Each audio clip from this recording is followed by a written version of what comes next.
So I wanted to be a writer since I was little, and I was writing in Spanish for a while, and then in first grade I learned to read in English. So I was like, I'm going to write my first book in English, and I wrote a story, and the name of the story was The Boy Who Loved Bananas.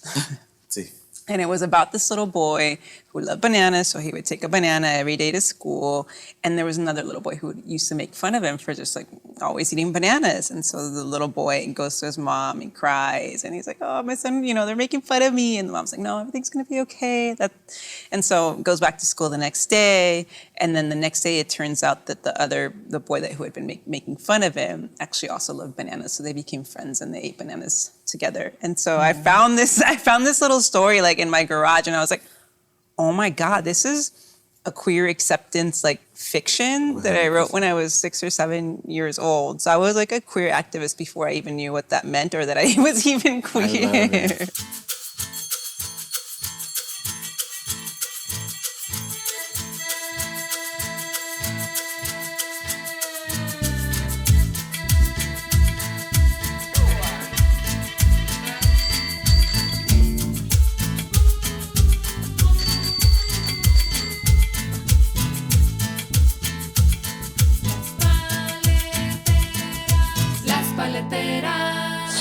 Holi, holi, paletitas. Welcome to another episode. Y para los que son nuevos a este panchangón, I'm César Camacho.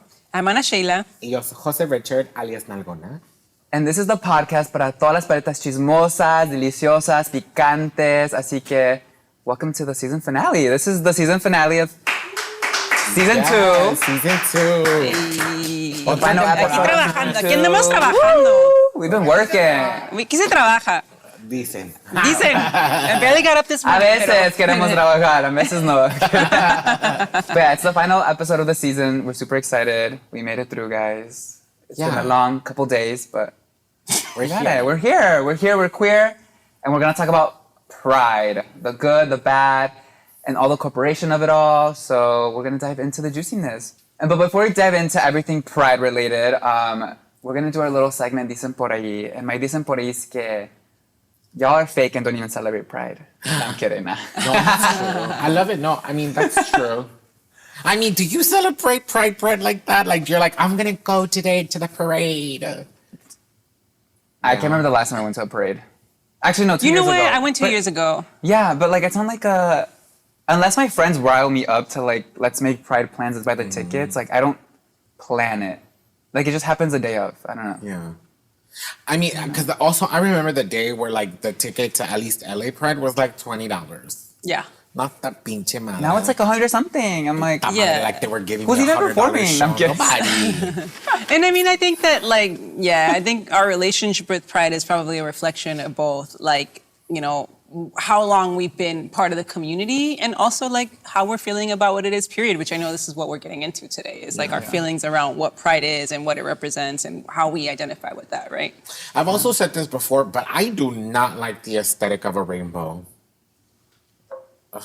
I love a rainbow. But those are like at least pastel colors, so it's kind of cute. And like the little pinky with the orange, maybe. It's just I'm a monochromatic girl. Vengo en modo Daniela. If you know, you know. Mentiras. Delita ya me lo pidió el outfit.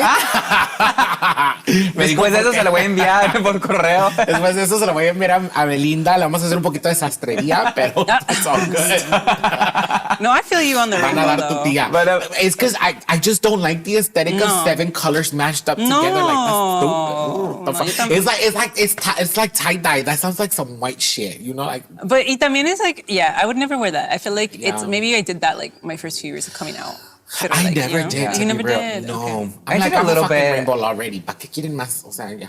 The first part I went to, my shirt said like, make America gay again. It had like a little rainbow and I was like, this is cute. Wait, that was the first one? The first shirt I wore to like a gay parade. I still have it. Okay. Like I have it in my... I should have worn that today. It would have been perfect for this Pride episode. Make America gay. Yeah. But I feel like working in like... Fuck America. Working in corporate America and celebrating pride, I feel like it kind of tarnished it for me. Because like, you see all these brands, all of a sudden they want to give money just to kind of be like on the list of like brands supporting the queer community. And a lot of it's like super fake. The first minute like DEI gets cut, they cut their budgets, they only do it for like a week or two and then they kind of forget about us. So I feel like now I'm just like, Pero también, I don't know, it has like a weird dicen por feeling. allí that when you're a queer artist, this is the time that you're booked, bitch. And then Which if you're, also, yeah, and then, props to them. you know, being a queer Latino is like, yo, you ride through June through October, porque right after They forget about Latino it. Heritage Month. Right. No, but Yeah. I'm just saying. Keeps but going, it there keeps is going, keeps time. going. Yeah. As a queer Latino, it's Uh-huh, like, yeah, you ride, do ride ride that ride the coattail. wave You if you do, if you yeah. can, Yeah. and like no And get your shame, coin, no yeah. shame to because No it is shame. hard to be Yeah. creatives and get that It was work. so funny. I know a couple folks who are artists, and like because we necessarily don't have coworkers, would get on a Zoom call, especially during this time, be like, "Bitch, what brand you on? What campaign you doing?" And that's how I found out I did a campaign with some friends, and I was like, "Oh shit, okay, I'll see you there." You're like, are we negotiating? Right. No, legit. honestly, yeah. Because then somebody asked me for a campaign that I did years ago, like, how much are you getting? And I think it was totally honest and to be like, well, this is how much I'm getting.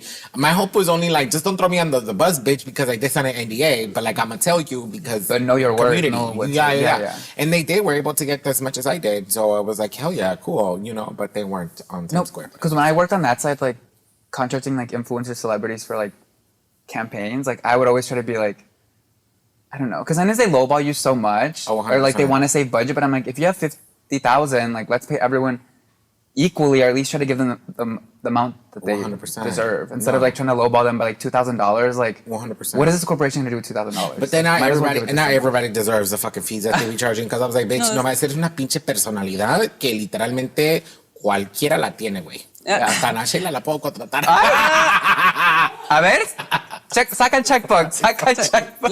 Look at my. Mándale el dinerito. Here's another dicen por ahí. Dicen por ahí that pride is only meant for gay, cis, white men. ¿Qué hubo? ¿Qué pedo? ¿Qué creen? Do you think it's true? I feel like they're the ones that like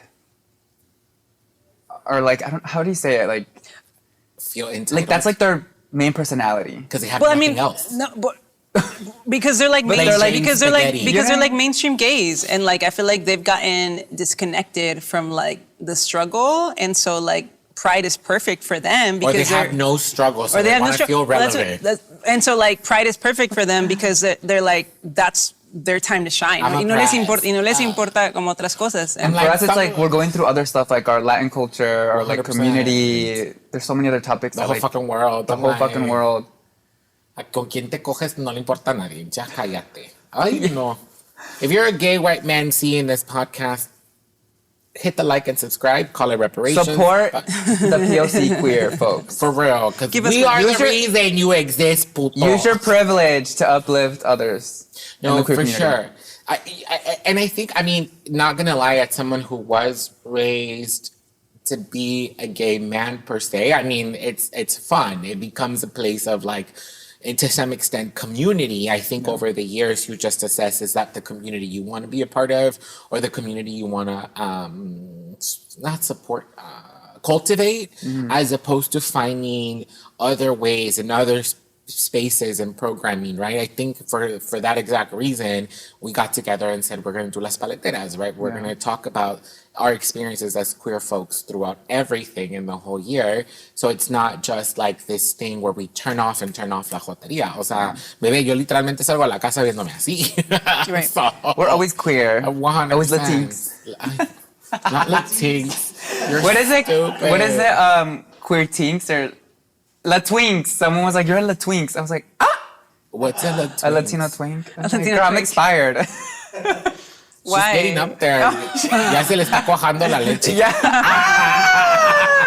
That's why I go find colágeno, girl. Ay, babe. To stay young. I'm kidding. Ay. But I feel like now that at my job now, I work with a lot of queer folks, and we're trying to make Pride more educational with the company we work for, and like educate folks on like queer characters in TV that were like iconic. But there's a lot of iconic shows on these streaming platforms that don't get a lot of spotlight. Do you know? Unless it's on Queer Month, like a Oh, Pride 100%. Month. Yeah, yeah. Pero sabías que, I don't like her like that, but fuck it, it's part of the history. Sabías que, who was the first sort of character to come out openly on daytime television? Is it Ellen? Ellen in 1996 with the Ellen Show. Yeah, I don't fuck with her like that, but we gotta recognize fuck her. we gotta recognize her. I mean, it's a country. what she did. It was an important. Yeah, she used her platform. Because then the show got canceled. And then she got canceled. It's still kind of going, right? She got canceled again. I thought it was someone no, else no. hosting it. Girl, but the YouTube channel tries to like refresh all the that's YouTube. what I see. I'm like, I've been trying to monetize, bitches. They're on TikTok. Right, they're just trying to monetize those shit because I'm like, porque ya no tiene retiro tu tía, bebé. She's like, las regalías. No, she's at home with her wife. Is she still married? She moved. But I guess, do you remember your first Pride that you went to? And yeah, so I was living in SF, so I feel like it was that's where I came out, and like that was my first Pride, and yeah, How I mean, old I was like 25 or something like that. That was your first Pride? Yeah, I came out a little on the later side, but then now I'm like meeting so many people that are like coming out in their 30s, and I'm like, oh shit, like there's a lot of late bloomers. So I'm glad that people now have the space to be able to explore that, because I feel like the people that are coming out in their 30s are people that might not have come out in like previous couple years ago. That's right? true. It takes time. Yeah. What was your first Pride? Mine was in Chicago. I was living in Boys Town. Oh, yep. And I was like that's another 19, fun- 20. I went with fun- my best friend that I came out to, like right after high school. And then my roommate that like took me to my first gay bar, like introduced me to like gay culture, and like it was really pretty. I think I cried a little bit because I was like, oh my God, there's like so many freaking rainbows everywhere, 100%. like just a lot of community. And one thing I always remember is like this lady had like a giving mom hugs, like free mom hugs or something. She had like a flyer, and like so many people were like just going up to her and hugging her and like crying. And I was like, oh, It's fuck. PFLAG. Wait, it's what? PFLAG, parents and families of lesbians and gays. And she was just like hugging everyone, like people that didn't get like a mom's hug. And I was like, wait, that's like cute. I went to LA Pride when I was 14. Yeah. And what was it like back then? I mean, it was. Was it better? En esos tiempos. I think ¿Cómo eran esos tiempos de? but not gonna lie, I mean, also some of my favorite Pride moments. I used to march in the parade when I was with the Bus Riders Union, and the Bus Riders Union used to go and also be for go for the parade because it was a lot of like talking about like bus riders. We come from all walks of life, so if you're gonna advocate for a Bus Riders Union, then you have to be feminist, environmental, for environmental justice. You have to be queer or advocating for queer rights because it's so intersectional. So that's where I learned everything, and we had the best fucking chants. It was one of my favorite one was like, queer's black, queer's brown, we're bringing the system down. Say what? Queer's black, queer's brown, we're taking the system down. Say what? Queer's black, queer's brown. And then we used to do one to the Nina Sky song, Bo las buchas, las jotas. It was cute. Wait, I want to be part of the parade. Sonoro and Las Paletitas need a little float at the next one. Another country. I mean, primera señora. I haven't been to a Pride parade like that in years because it's not like. Plus, it's hot. And I'm like, so I many want to be people, out there. yeah. I think then there was a moment in time where like I used to go inside of the festival when it was $20. And so we were young. And then I think after in high school, I did too much. And I think I shared this because I was just running away from home. And so I was doing a lot more like programming. So I was doing like HIV prevention outreach. And so we were doing out there like work with APALA, AIDS Projects Los Angeles. I was out there with Bienestar, who's out there as well. Now también Trans Latina Coalition. You were working out there. 100%. And I was like 15. So when I tell you I've been doing this shit for 20 years, I have been doing this for 20 years.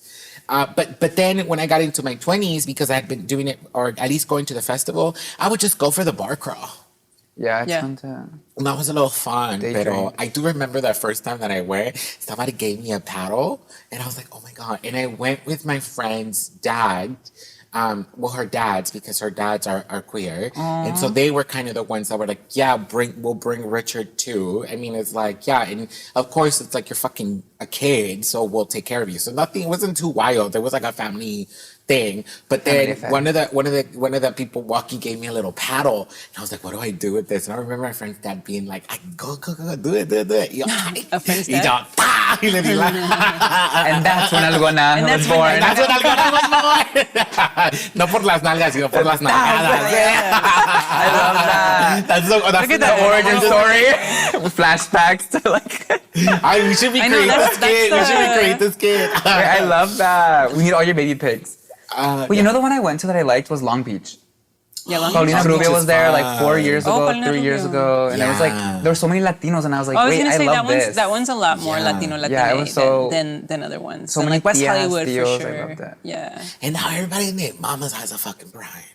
I know. I'm going to Madrid Which has Pride. been interesting. Yeah, there's like a lot of like hyper, like very Like hyper, here in LA, like community ones. local ones. Hyper local And ones. I'm Yeah, like, well, chingada madre. Like, there's gonna be a downtown LA Pride. I'm like, for the fucking Wait, trans there is flags. another one? Vemos. There's like 4 in California. Like in Vemos y pasó by the time this airs. Oh, true. Porque, I'm actually going to go to But Madrid this- Pride with my parents. And I'm Oh, taking my really? sister. Because I didn't realize when I bought the tickets. Well, I guess by the time this airs, Yeah, we've already been, yeah. hopefully. Right. But Madrid Pride. And I'm like, I was going to skip it, but then I was like, wait, it's kind of cute. My With parents your will be there. parents. My sister. We've never done like, I haven't even gone to a Pride Parade with my sister yet. So that'd be That'd be yeah, cute. no, that's cute. Yeah. But I feel like the Pride celebrations in LA this year, they were very weird. It was very weird because, like, number one, we're going through like ICE raids, and I feel like that really like impacted our experience with Pride. I feel like I couldn't really be as present with that. I still went to like one event, but it was hard for me to be able to like make time for that. It felt important to still find some way to celebrate and be in something that felt really joyful. Yeah. But I definitely didn't go to like the same kind of mainstream celebrations. I did go to something that was a lot more like, okay, I'm going to one thing because that's all they have the capacity for, because there's a lot that's going on in LA. So that's one thing. I feel like this year was weird because of that. And then the other thing, it's just been interesting given like what the administration has been doing and to our community. Like I feel like, there's a lot of companies that like there was a lot less resources that were given to Pride. Maybe that way we remember what the original intention of Pride was. Or No, the OG brands that are there. And that's what I was gonna say. I feel like to me, I was like, yeah, that sucks that these companies are pulling out. But it was like the companies that are pulling out are the ones that were not about how can we move this movement forward, but how can I benefit from this movement? And if you were someone that's like, how can I benefit from this movement? Then we don't want you in this movement. Right, because it's called identity capitalism. So like now those folks, it's a little bit like coming back to like how this started and where we want to be. I don't think it's coming back just yet. For sure. I want to see the bitch to throw a 100%. brick. No, 100%. No, but it's like, let's weed out like. Oh, 100%. That I The can see. fake ones. The fake ones? Yeah. Oh, girl, there's a lot of them who are living in downtown that I know. Just jotos. No, I meant brands. Oh, brands, my bad. Listen, I've been very okay, and I'm going to be very politically incorrect. Ahí en casita, si quieren, cancelenme, I don't mind. I feel like this time around, now that I'm becoming more of a señora, I'm more of a homophobic faggot. Like some people, I'm just like, yo, I mean, okay, beyond the identity, and I think I definitely believe that we don't choose our sexuality, but we do choose our politic. You know what I mean? And so much, this is very controversial, and I'm going to say it, but I believe that capital Q queer is only limited to bodies of color, to racialized bodies. And lowercase q queer, maybe white people can attest to that, but there's been a co-optation of what queerness has been. Queerness is beyond an identity and a sexual practice. It's a political identity with the philosophy behind it and an ethic behind it that I'm like, look, folks, until like we change racial paradigms in this country, I don't necessarily think that white bodies should be calling themselves queer. Yeah, no, I feel like there's a lot. The queer word has become a very mainstream word where Yeah. everybody's using it, and I'm like that. Even that, in the same way that like I feel like Pride has kind of lost its like its original. People are also just using queer, and it's losing like it's like what it's. I think its intention. Like one thing has I been, right? appreciate for sure. I think, for example, in Mexico, at least, and I'm not sure if this is true in Latin America, but in Mexico, I mean, some folks do say queer, some folks do say LGBT, but I think what I appreciate the most is using the term de la comunidad. O sea, cuando eres de la comunidad, right? And there's such a ambiguity, not ambiguity, but like multiplicity to what community means. Because it tells you right away what your community means, and your queer community might be different than yours, or overlaps. But there's something beautiful about the possibility when someone sort of calls you de la comunidad, because then you're part of a community and you don't necessarily know. O sea, it could look differently. You have to pick one. You don't have to pick part one. of multiple of the larger community. 100%. So I love that. sure. Nalgona, we were talking the other day, and something you shared is like a lot of people know the origin of. We were talking about how Pride started, and a lot of people know Marsha P. Johnson and other folks that were integral to Stonewall. What happened in Stonewall? But something you shared with me is that like LA actually had something happen even before that, and I would love if you could share with the audience a little bit of that background for folks that don't know. Pues ahí en casita, amigas, pues les digo, una ya andaba ahí en las calles mucho tiempo, but of course, in the way that we know what Stonewall is and what Stonewall calls, June of 1969, when Marsha P. Johnson, Sylvia Rivera, y hay otras jotas, and it was queer femmes and trans women, particularly of color, black and brown, who at that point, queer clubs were illegal. And so there were a lot of different raids, and funny enough, we're in sort of a similar context now. And so folks would come in and raid the bars. And at one point, the girls said, we ain't having this no more. And so they threw the first brick, is what it's called. And it was people, queer, trans people of color, not a white boy from the Midwest like that stupid movie once wanted to make it pick out. But that's where the first brick was thrown out. There are records that say that couple of years prior, around 1996, similar things were happening here in Los Angeles. I think it was 1966 here in Los Angeles at in one of the bars that is still open today, the Black Cat. Is one of those places that was really also leading a lot of that work. And yes, the first Pride parade was not a parade, they were riots. So and again, everybody here in LA that was talking, the riots were in LA. I was like, girl, no, those weren't riots. I mean, if you're in LA, it's 1992, it's Florence and Normandy. If you think about Stonewall, girl, I didn't see no bricks flying. Like, I was like, this is no raids. I was like, les voy a tirar un pinche ladrillazo a la You're from your room, like, for real. A ver, cabrón, están los raids. Starting a desmadre. Ay, for real, yo tirándoles ahí los zapatos. Oops. Se me cayó. Oh, was that a cop? Oh my gosh. Oopsie. Pinche babosos. So there is definitely that context in history. Another context in history definitely is the birth of the word queer that comes in the 80s in response to the pathologizing of gay sex, particularly with the HIV pandemic. A lot of the term of the use of the term queer is credited to the organization ACT UP that hosted and did a demonstration at St. Petersburg Church. Please correct me if I'm wrong. But they did a die-in essentially, and a lot of the term queer and is then sort of born in that place, and it was to show that gay men at the time were more than who they slept with. That our identity was just not a practice that happened in the bedroom, but it was an identity and a politic, and that's where the word queer is born from. Tim, I didn't know that. Yeah.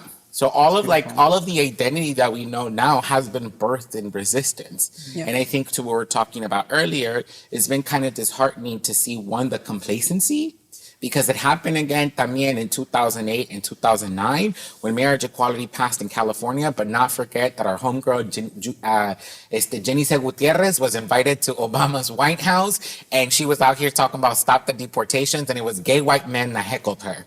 And so just let it be known that to this day, like, there is a difference between a queer racialized identity versus a gay white identity. I think that gay white men are the Karens of queer liberation, but... Yeah. That was a lot. Sorry, me emputé, amiga.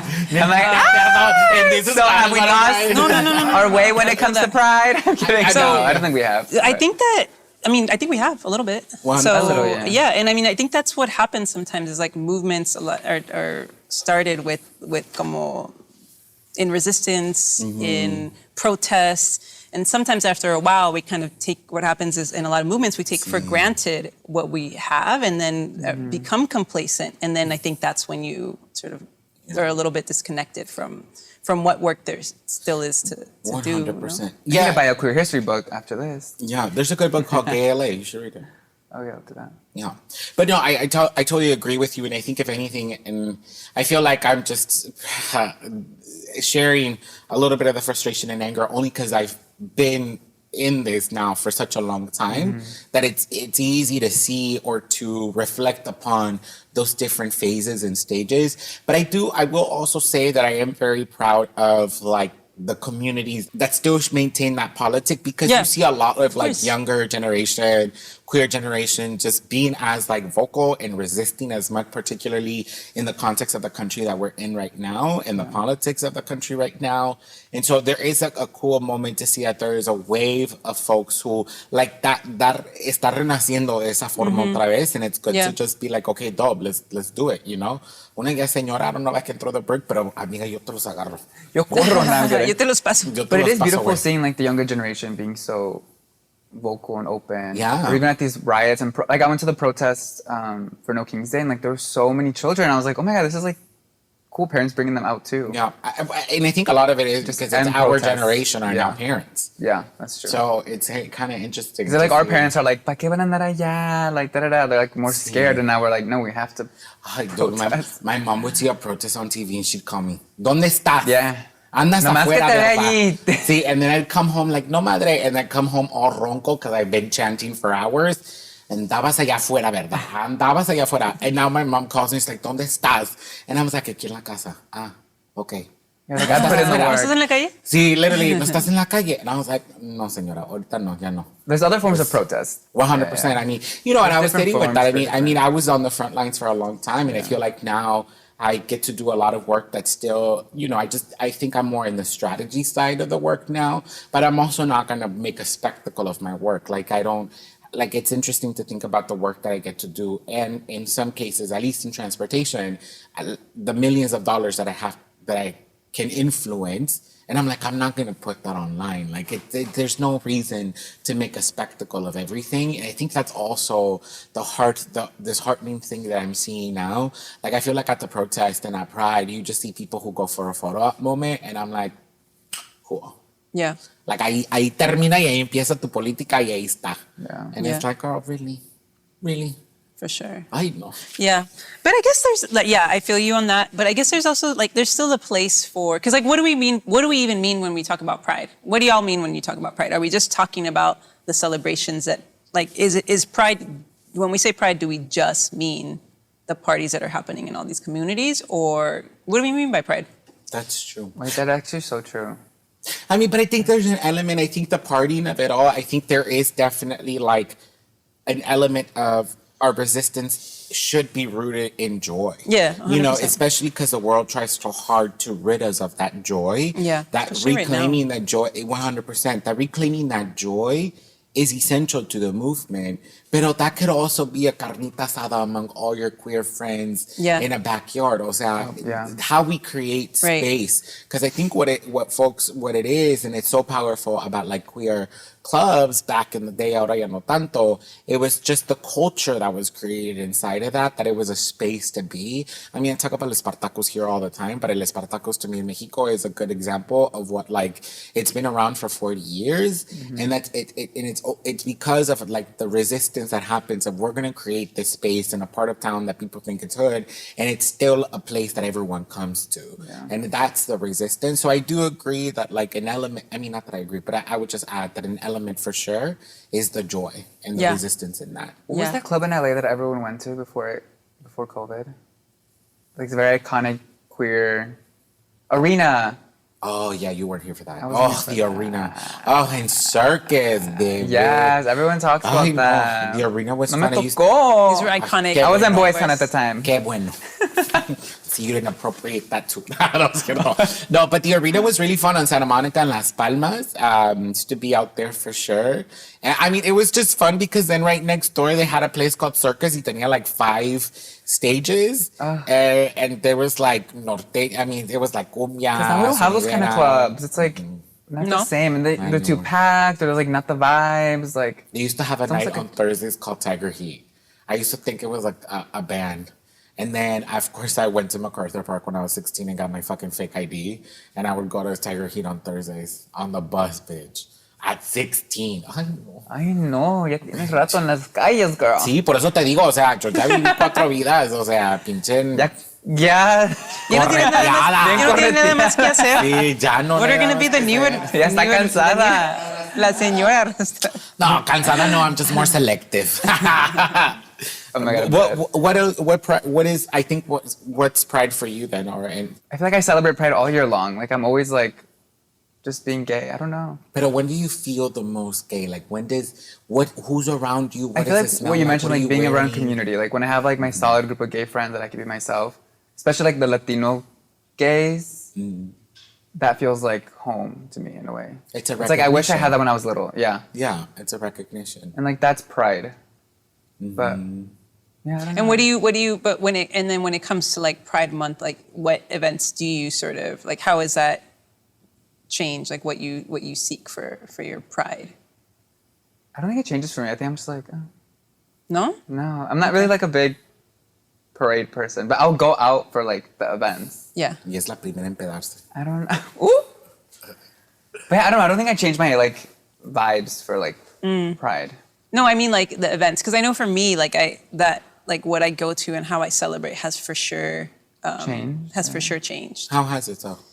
Yeah, I think at first I was going to like the parades and going to like kind of the more mainstream, como que citywide events. And I think as I've gotten older, I'm like, yeah, I don't need to go to the parade. Like I did see value in it when I first came out. It is beautiful to see. It was beautiful even like with these corporations. Like it was so cool to see. Now I know like they weren't really necessarily grounded in like in supporting these folks as authentically as I would hope. But it was still cool in that moment to see corporations like really backing their employees and seeing people be so happy. But now I think I look more for communities that feel where like there is a connection more to like what you've talked about, like this identity of queerness that's much more como lo describiste. I feel like you had a really great way to talk about like just like the politics of being queer. So just like spaces that are celebrating with that in mind. So basically I'm seeking spaces that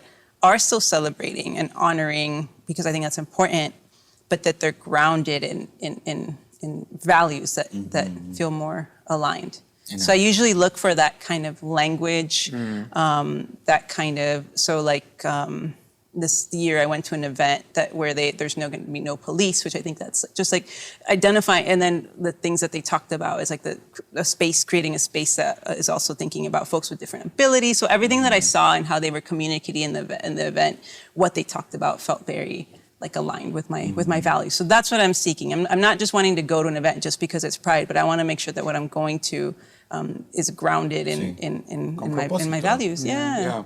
I will say though, because I feel like I've been talking a lot of shit about the parades. I will say I think the one thing I appreciated when I used to go to the parades when I was younger, especially because it was before social media, it was a moment in time to see the organizations or the group of people you could find supported. Yeah. Oh, yeah. You know, so like you're saying, the free hugs, there was like P flags, your GSA networks, gay straight alliances, right?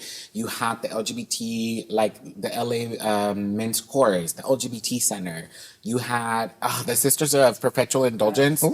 They so great. And so you got to see all of these groups. And I think as a young queer person, again, this is before social media, there is a moment in time to be like, oh, I'm a part of something. Yeah. That I think having had gone to a Pride parade or a couple years, you know, prior to Proposition 8 here in California, and when it passed, like I remember just being so mad because it was like in that moment in time. I mean, girl, and now it's every fucking day. But sorry, I just went aside. Pero, o sea, literalmente was, I think, the first time in my life that I saw like an othering happening at a policy scale. Happening at a place where it was like, I don't believe in marriage, but I want to have the right to say no to marriage. Yeah. Not that someone is telling me I can't marry who I want. And it was the same thing. I think I got a little bit of pushback when I was younger. Girl, I was cancelable a long time ago because I spoke on a panel with this person in the military for Don't Ask, Don't Tell. So when that got repealed, because it was 3 policies at the same time. It was marriage equality, Don't Ask, Don't Tell, and Defensive Marriage Act. So it was but there was the employment one. I heard what the employment one's called. I forgot. Pero, o sea, and I spoke on this panel and they were like, girl, we're like so anti-military. And I was like, 100%. And I will say that on the panel. And at the same time, like, give people the agency to choose what they want to do with their lives, you know? Because a lot of the times, especially coming from an immigrant family, like, folks will go into the military. It's a pathway. Sure. And so, not that I agree with it, of course, I'm just stating the fact of what it is, and people have the right to make that choice. And this is when I was young, but still, you know, I think going back to what I was saying, it's nice to at least have seen in that moment in time, and I recognize that privilege, that you weren't alone. And so you got to see all the other groups that were about doing their thing. And then I think, like, you know, our community's big. yeah, It's sometimes we forget. 100%. There's a lot of us. Ahí andan las ositas y yo, ay, baby. Well, the first LA Pride was in 1970. Damn, what was that, 40 years ago? No, I can't do math. More than that. 55 years ago. 55. I'm like, my mom's 19 something, 70 something. Yeah, almost like 50 something. 55 years. 55. Ay, Dios, aquí le explicamos como 3 veces y dice 40 years, ¿no? Babosa. My head's like that meme where like the equation. A ella solo se contrató por ser bonita. I'm like, I can't do math. Yeah, and also, I mean, yeah, it's so funny because I don't know if you've ever seen, this is super nerdy, but I used to think back in the day that what are the company that owns a lot of like the bus shelters, it's Out Media. Or Out something, and I was like, oh, they must be queer. And no, they're just like a marketing. They rebranded. They're like, probably we don't do Out. in media. In media. And also, another little fun fact is that the first Pride Parade happened here in Los Angeles in 1967. How many years ago was that? Agrégale 3 más. 53. 58. No, 58. I did 3 a minute. Le dije, agrégale 3 más, güey. No. All right. Ay, ay, ay, ay. Mira quién viene por ahí. Hola, paletitas. Producer Eli is in the house. Con Where's that honk do? Paletitas. This is our paleta Con break. leche, coco. Yay. Paletas de quién son? De Helados México. Shout out to Helados México. They've been Feeding us Feeding us paletas. paletas. this entire 2 seasons of paleteras. Hola. What y'all talking about? Producer Eli. We're talking about Pride, girl. When was the first time you went to Pride? My first Pride? And what do you remember? De por sí, ya no. ¿No te acuerdas las cosas? Back in my tiempos. Yeah, we have Pride. I threw the bread. I threw the bird. So, like, I was there in the back. My first Pride was coming out in the parade with my bank where I was working with. And I was like 21. Yeah, that was like my first Pride. And You were out? Do you remember I what know. it felt like to be on? Like, did you feel nervous about being on stage? What did that feel like? Yeah. She felt like Princess Diana, girl. Oh, actually, I lie. I went to Pride like when I was like 18 to the parade. And I was 18, so I just like kind of went quickly with my friend. Yeah. We were like, oh my God, like this is what it's All all the about. gays, yeah. All the gays, like, and it was here, we hold Pride, so I was like just enamored with like all the fucking dick everywhere. No, but like in the All the carne out all the there. carne, in the like fucking shorts. But yeah, that was the first one, and then like actually like experiencing it, like staying the whole weekend and stuff was I was like 21. Yeah. So what did it feel like to be on the stage? Do you remember? Like, were you nervous? Did it feel like, oh my God, I'm really like out here. People can see me. They know I'm gay. Like, do you remember any feelings? At first, I was more nervous because it's like I still have that internalized homophobia, where it's like, oh, like I'm not like that gay, so I'm not gonna be like blah blah blah. But then once there, I felt more at peace with myself and not like had to perform. It was just like, yeah, literally, night and day. I was just like, oh my God, Pride. I wasn't like, oh, todo serio. You let your hair down. Yeah, Yo no literally, soy joto. literally, But I hair feel down, like bra sometimes off. it's like you feel uncomfortable because you're like, you want to be this or that, or like, I don't know. Exactly. There's yeah, so yeah. much different types of. And it was with coworkers too, so it was just like the first time yeah, kind how- of like letting my gay out. So How much do you let out? Is the question. exactly, but just enough, corporate enough. Yeah, corporate enough. She gets it cute. It was fun though. Did you go? What do you do now? Once in a while we still go to the Pride events like here in LA, local ones. This year we're gonna be in Chicago Pride. So Oh, that that'll should be fun. Your city. Boys Town. Boys Town, yeah. She's I've gonna never be been there. She's gonna be at Steamworks. No, I'm kidding. Ah! You never been to Chicago? Nevada. I've been to Chicago, but like as a kid, so Okay. not like fully as an adult. Yeah, that It's would be fun. Chicago's fun. Yeah, I think It'll be a going to good Pride time. in different cities is like fun. Yeah, Because I it's feel like that's more fun. Yeah. I did a New York. I did New Pride. York. Oh, wow. I've done Yeah, 2 years ago it was That lit. was fun. That was fun. It was 2018. I went by myself. I was like, screw it. I'm gonna go. Like, I'm gonna buy the ticket. And Oh, like 2 days wow. later, I was there. Amazing. my I love that. God. Yeah. Very cool. It was fun. Wait, I like I that. think I stumbled by it. Like, I didn't know it was Pride New York? weekend. Mm-hmm. I was there visiting a You're friend. like, what are all these? Yeah, y estas gotas dónde salieron? ¿Y estas gotas? ¿Tantas hay? They're giving away free rights I didn't see these on Grindr. I'm kidding. because it was broken. Too much. Yeah. But then I was like, what the hell? And my friend was like, girl, it's New York Pride. I was like, oh, okay. So we just did a little bar crawl. the hell? What the A hell? little Italy. It was cute. But maybe that is the way to go. Maybe like prides in new places. Getting out of your Yeah. city, yeah. Yeah, Yeah, that's I always feel like- fun. And I think it's important to have pride. Like, honestly, I think we should continue having it, even though it's like, okay, it's like sometimes it seems like it's just puro pinche party. But at the same time, it's like, well, that's why we're partying, because we're showing to the world that we're not afraid. We're not like gonna be put away in a box and like hidden away from the world. Like, we're out and we're proud. Especially after the Pulse shooting, you know, it's like, I think that point was even more important to be out, even though it's like scary as hell. Like, I remember like thinking, oh, I don't know if I should go, because right after was LA Pride, and I literally was thinking like, I don't think I'm gonna go because I'm scared. Yeah. But I still went because it was important to still show that we are here. We're not scared. We're not gonna be bullied around and just put away and forgotten. So I Yeah. still went. That's a good point. That kind of like stopped me this year from celebrating, just because the politics, too much happening in the world. But that's Yeah. a good point. Yeah. We can't be too scared.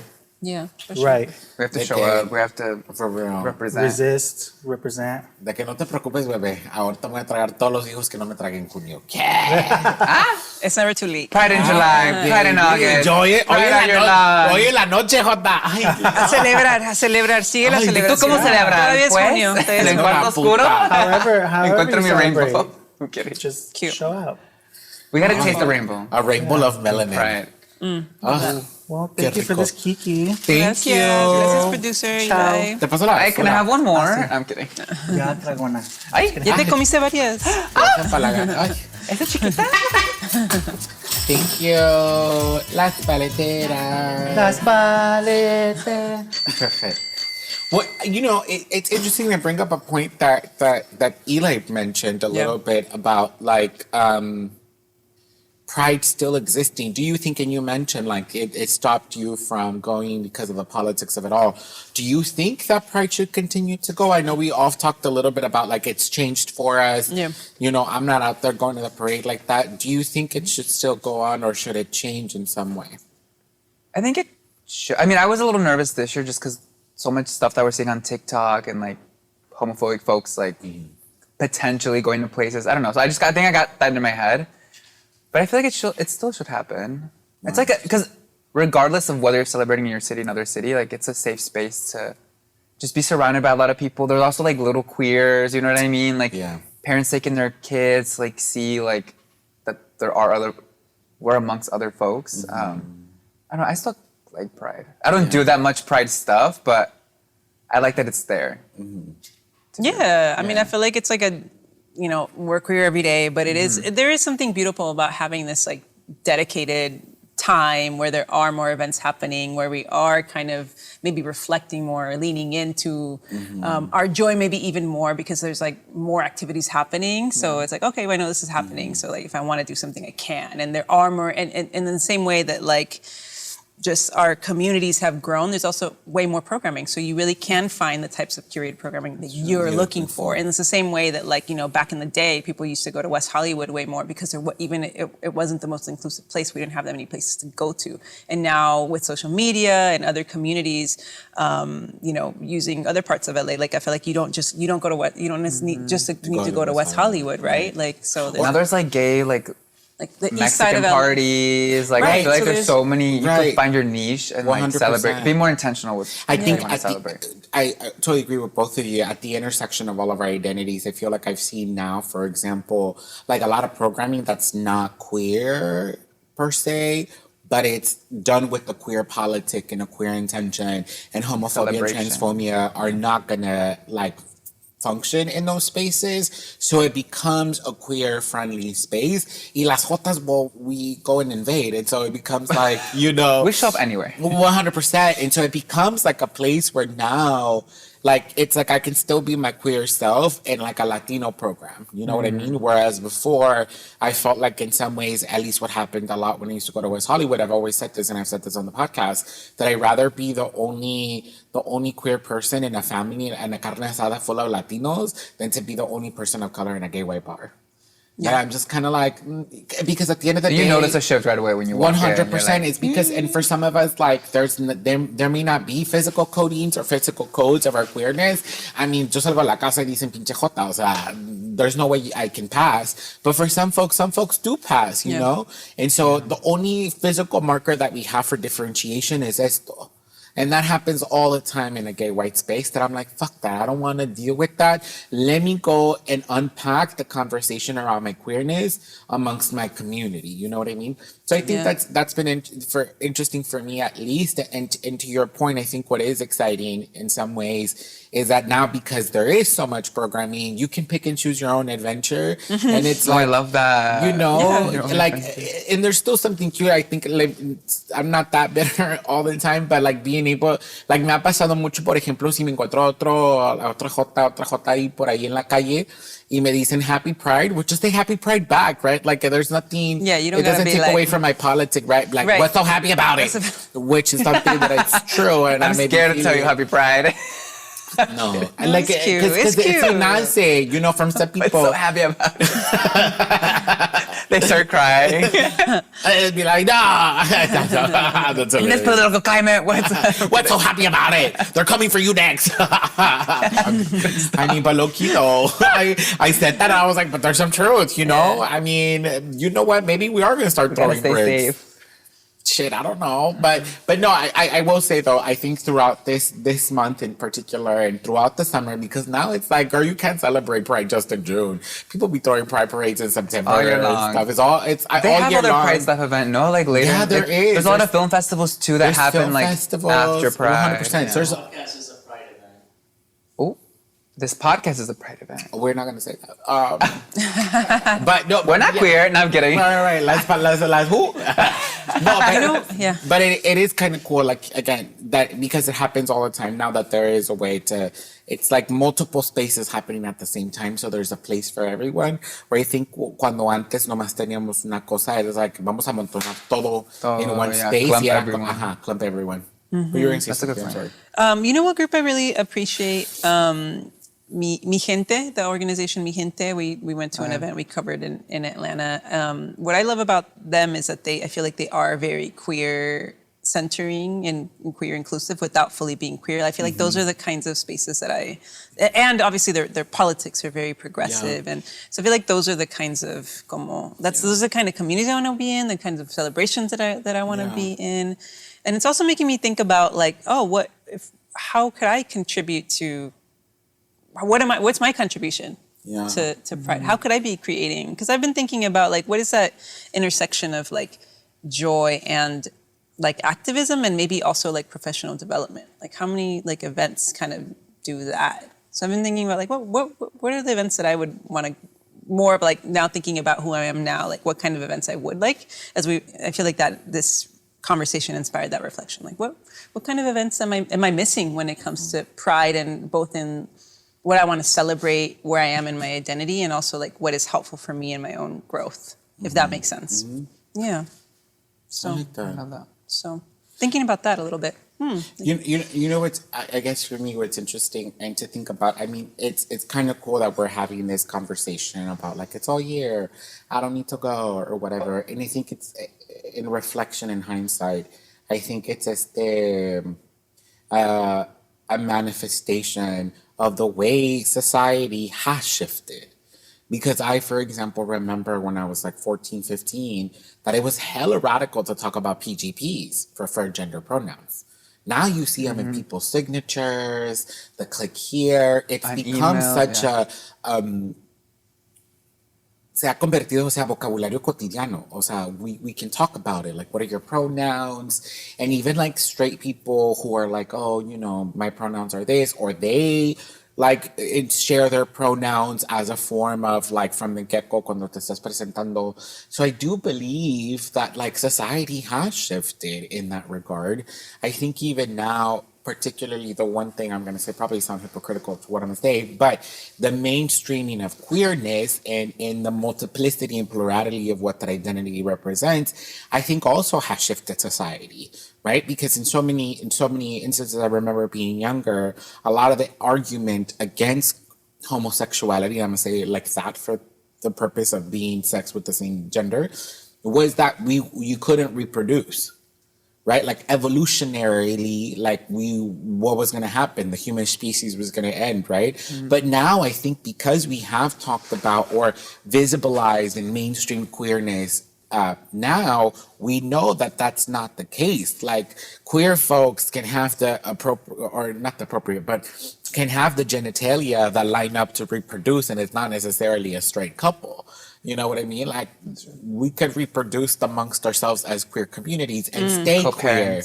Co-parent. There's so many alternative models that it's like the species doesn't end with us. On the contrary, it gets better with us. Ooh, mejorando la raza one jota at a time. I love that. I loved it, right? Like, that's a way to reframing that internalized racism that Latinos have. I love that. Totally.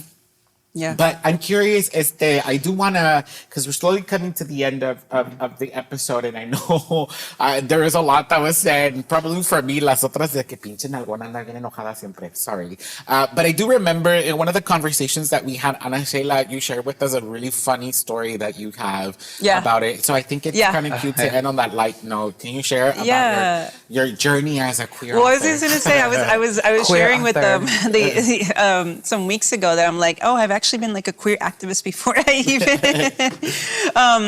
so I wanted to be a writer since I was little, and I was writing in Spanish for a while, and then in first grade I learned to read in English. So I was like, I'm going to write my first book in English, and I wrote a story, and the name of the story was The Boy Who Loved Bananas. And it was about this little boy who loved bananas, so he would take a banana every day to school. And there was another little boy who used to make fun of him for just like always eating bananas. And so the little boy goes to his mom and cries, and he's like, "Oh, my son, they're making fun of me." And the mom's like, "No, everything's gonna be okay." And so goes back to school the next day. And then the next day, it turns out that the boy who had been making fun of him actually also loved bananas. So they became friends, and they ate bananas together. And so I found this little story like in my garage, and I was like, oh my God, this is a queer acceptance like fiction that I wrote when I was 6 or 7 years old. So I was like a queer activist before I even knew what that meant or that I was even queer. Así que so that's my little, yeah. I love it. Así que la moraleja de esta historia es vayan a comer bananas. Y también Compartan. que usually los que más critican son los que a veces son los que tienen algo que explorar. Mucho critican. And it's like so real, right? No, it's so literally funny. the Like, most homophobic people are like, they're just going through their own journey. There's a word for that in Mexico. I'll tell you. ¿Qué es? No, I can say it online. Okay. Bueno, with that, let's come to our last segment of the podcast, que es Mete o Saca. ¿Quieres decirle a la gente qué es Mete o Saca? I think I'm gonna. Well, for Mete, something that you want to invite in, and Saca, something you want to invite out and kind of let go of. And I think for mine, the more you talked about the history, I think I just need to meter more like queer knowledge, facts, history. Sí. And I had bought this book years ago, and I haven't read it. But it's like just queer policies that have passed.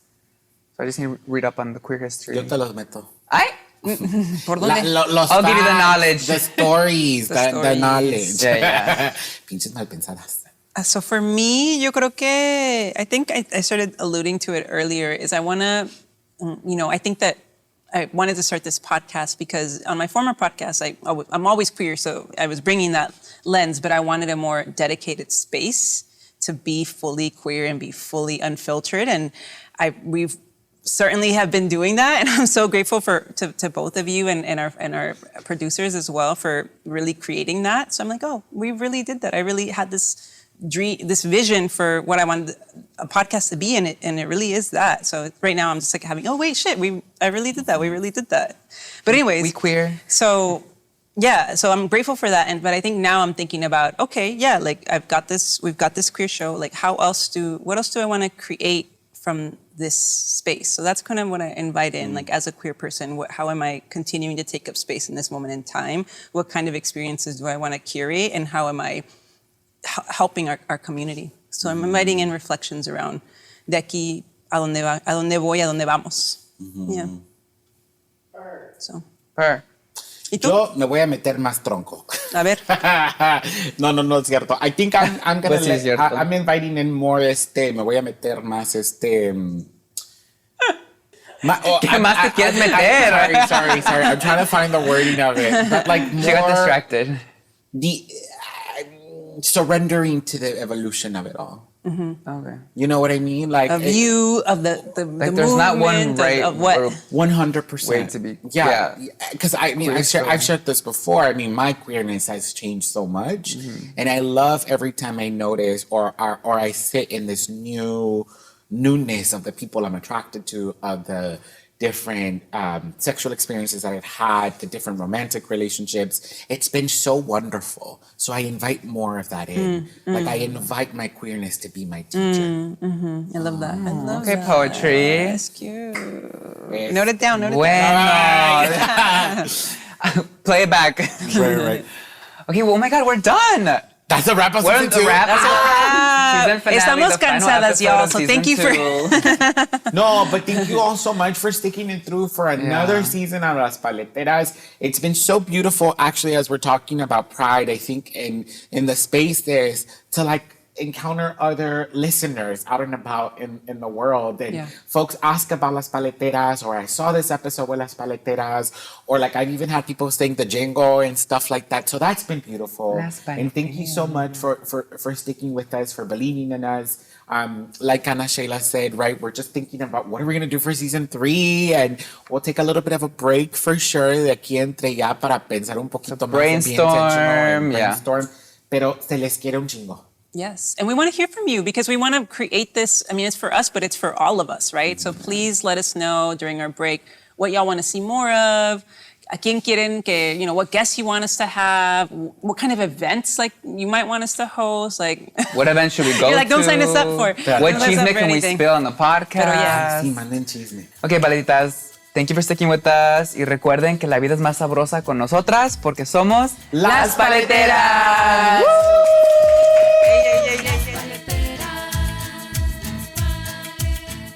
Hi, Paletitas. This podcast is produced by Joel and Elpidio Perez, along with your hosts. Las Paleteras is edited by Augusto Martinez, with music by Cintia Morado and Ingrid Guijarro. Special thanks to our friends at Mitu and Sonoro for production support.